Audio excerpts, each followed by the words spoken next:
తెలంగాణలో కేసీఆర్ మీద వేసిన గేమ్ ఇప్పుడు ఆంధ్రప్రదేశ్లో జగన్మోహన్ రెడ్డి మీద ఆర్కే గారు ప్రారంభించారు.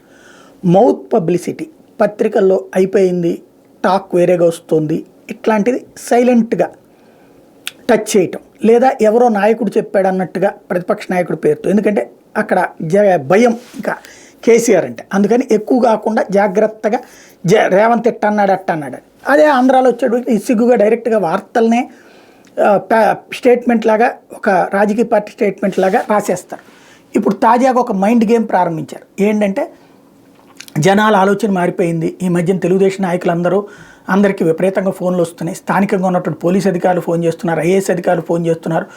ఏదో మరి ప్రభుత్వంలో ఉన్నాం కాబట్టి తప్పదు కదండి, అర్థం చేసుకోండి, మా మీద మాత్రం కక్ష కట్టద్దు, మమ్మల్ని రెడ్ డైరీలో పెట్టద్దు, మమ్మల్ని నెగిటివ్గా చూడొద్దు అని చెప్పడం ప్రారంభించారు.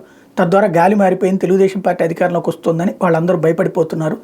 అందుకని స్థానిక ఎస్ఐల దగ్గర నుంచి అందరూ కూడా, అంటే ఇప్పుడు వాళ్ళందరినీ ఏదో అప్పట్లో కనుక ఎన్టీ రామారావు నుంచి చంద్రబాబు నాయుడు పదవి తీసుకునే టైంలో 10 మంది ఎమ్మెల్యేలు ఉంటే 25 మంది ఉన్నారు, 25 మంది ఉంటే 100 మంది ఉన్నారని ఈనాడులో ఎట్లయితే ప్రచారం చేసి మిగతా వాళ్ళని భయపెట్టి ఇటుపక్కకి లాక్కొచ్చారో, అది ఇప్పుడు అధికారుల మీద, అరే బాబు మీరందరూ అర్జెంటుగా వినండి, కొంతమంది ఆల్రెడీ వాళ్ళతో టచ్లోకి వెళ్ళిపోయారు, మీరు కూడా టచ్లోకి వచ్చేసేయండి, లేకపోతే జాగ్రత్త అని పరోక్షంగా మైండ్ గేమ్ అనమాట.